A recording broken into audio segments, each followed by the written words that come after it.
Hey everyone, David Rogers here, lead designer and creative director of The Bard's Tale 4, Barrows Deep. Today I wanted to show you some of the advanced tactics I'm using while I'm playing on hard mode. Tip 1, always engage first. This enemy group is comprised half of sorcerers, and sorcerers do massive alpha strike damage. They start out with a full spell point bar, which means they're able to launch these massive Mangar's Mind jabs that could one-shot about half my party right out the gate, so I gotta watch out. So, my party comprised of 2 fighters, and their main role is to redirect damage by using taunt, and they can apply a little bit of damage themselves, but my 2 main damage dealers are Raggedoo, my rogue, and Green Lady, my practitioner, who I've specialized to be an intelligence-based sorcerer. I also have 2 bards, Shufflin' Joe and Fiona, and they're here to provide buffs to my team. They provide fire shields, reset cooldowns, and primarily my goal with Shufflin' Joe is to get 6 drunk stacks and launch a Falcontine's Fury that will cause the entire enemy team to chain reaction with massive explosion damage. Yeah. So let's start by dropping the Green Lady into Meditate. She needs spell points to operate, and she has some really cool buffs she can hand out, but she's got to get spell points to do it. Next, I'm going to use Storm of Blades. Raggedoo has a puzzle weapon that he unlocked that's destabilizing, meaning it can remove spell points from enemies. So I want to get her a little disempowered and rip about half her spell points off. Fantastic. Next, I'm going to drop into Stealth and start using Razor Strop. Razor Strop takes a turn for me to sharpen my blades and get a ton of bonus damage. However, if I don't drop into Stealth, I'm likely to get interrupted in the meantime because these sorcerers do a ton of mental damage. Really? Next, I'm going to get good and drunk. Shufflin' Joe here, I'm trying to get to 6 drunk stacks, and one of the fastest way to do that is by drinking Elven Wine. So I start off with 4, and then I'm going to launch into a Kale's Rudiment. That'll provide a fire shield for my front line. So any melee attacks I suffer from, like the Fashawn, for instance, will get responded to by lighting them on fire, and a little bit of tick damage, which is nice. Next, I'm gonna have her drink some Trial Squeezins. Cheers. And I'm just gonna pass some shields around. I know my fighter's gonna get hit with a massive spell because I just taunted. So let me give her Sanctuary score and let me drop into Spell Song. I'm gonna pass some spell points around to my other bards and practitioners. And then lastly, with this last spell point, I'm going to throw an Eviscerating Gash onto this sorcerer, deal a little bit of damage right out the gate, but cause her to bleed. And bleed is a ton of fun because it triggers every time they move in this or their next turn. And I'm going to force them to move by taunting their friend and making them switch places. She's going to take a little bit of damage, and if she moves next turn, she's going to keep taking it and taking it. It's actually a ton of damage. Alright, let me end my turn. Give me what you got. So the Fashawn moves into position, and a Mangar's Mind jab goes at my fighter exactly as I... Whoa!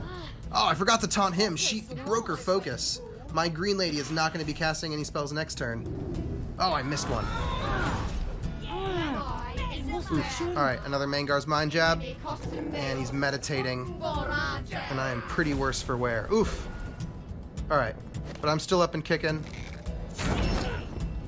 Another blow for Yadis. Whew. That was tough. Alright. Ready. So she only has the 1 spell point from Inner Power. So let's start. I want to get her buffing her allies, so I'm going to start by tossing an Elixir of Focus onto Green Lady. And then Green Lady's going to apply some Vorpal Plating, some draining Vorpal Plating onto Raggedoo. That's going to give him, he's going to allow him to drain more spell points on hit, but more importantly, it's going to give him some bonus strength. Whatever. Next, let me get a little bit of spell points. I'll have a Dwarven Stout, which will take me just to stick 6 drunk stacks like I was looking for. And then launch this Chain Reaction Falcontine's Fury. Alright. This is going to apply a Falcontine's Mark onto every enemy on the battlefield. The next hit they suffer is going to cause them to detonate. And while I'm at it, I'm going to drink another Trial Squeezings, which is going to trigger Mean Drunk, throw that mug, and trigger that mark. We can just watch it echo through the enemy battlefield.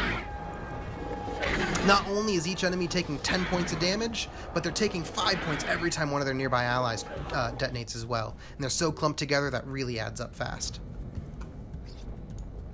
Alright, so Raggedoo, the ability I want to use is on cooldown, but that's okay. because I have Rhyme of the Duo Time ready right here.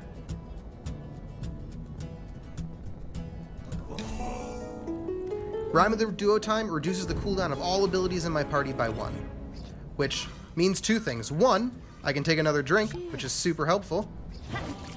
Throw another mug. And 2, now I'm ready to rock. I'm going to do All-Out Assault, which is going to double the amount of damage my next attack makes, but it's also going to leave me vulnerable. I'm going to be rooted and I'll take double damage for 1 turn. And I'm going to chug this Drought of Lesser Power. That's alright. So, let's see, how much damage is this bad boy going to do? Beautiful. So I'm going to be doing 16 physical damage per hit. I'm going to swing 3 times, and each time I swing, my Razor Strap is going to be doing 22 bonus damage. Alright. And then on top of that, I launch it from my Trow. Trow have Trow's Advantage as a racial passive, which means every time they land a killing blow once per turn, they regain that opportunity, allowing my party to keep swinging. Yeah? Beautiful. Speak.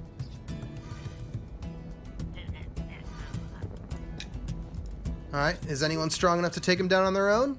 I think he is. He can do 14 damage. How about you? What should I do? Not quite. Alright. So I'm going to have Shufflin' Joe polish off this Fashawn. And with my last spell point, I think I can sneak over and take out that archer. Oh, perfect. Alright, so she has a passive that every time I deal damage, there's a 30% chance to regain a spell point. That can result in some really unlikely streaks. Hopefully, I'm on one right now. That's 2 criticals. Alright, 3 was all I needed. All the archers are taken out. And she's 2 low spell points to cast any spells, so he's the only one I gotta worry about, and she's just gonna make a noble sacrifice. Taunt this fighter, which is only up because of my bard's spell song, and launch 1 final attack.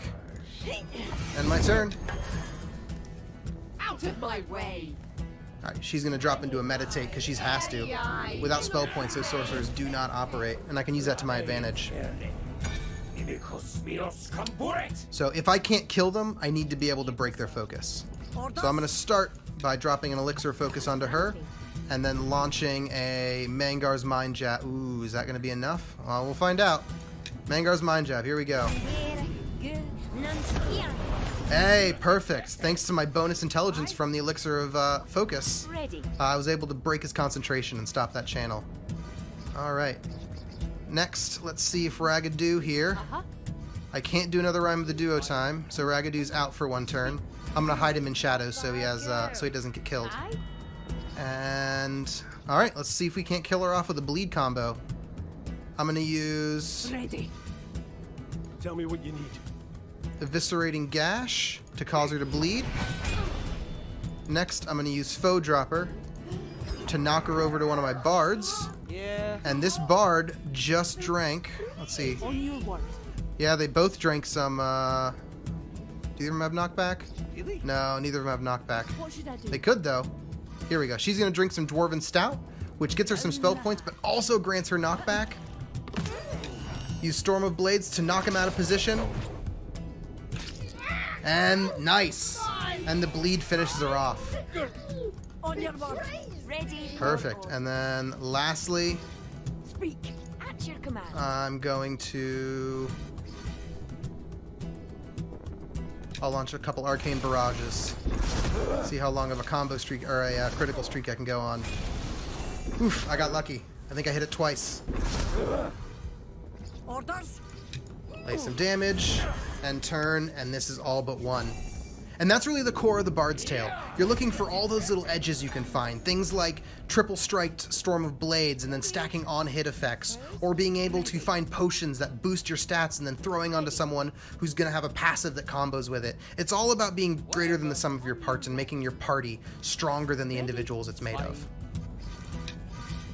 I think. Now, to finish him off, I'm going to get blackout drunk, double my strength, and then kill him off. Beautiful, beautiful. Well, thank you so much for watching. I cannot wait to see what you guys come up with, what kind of team combos and builds and things like that you guys cook up. And yeah, happy hunting.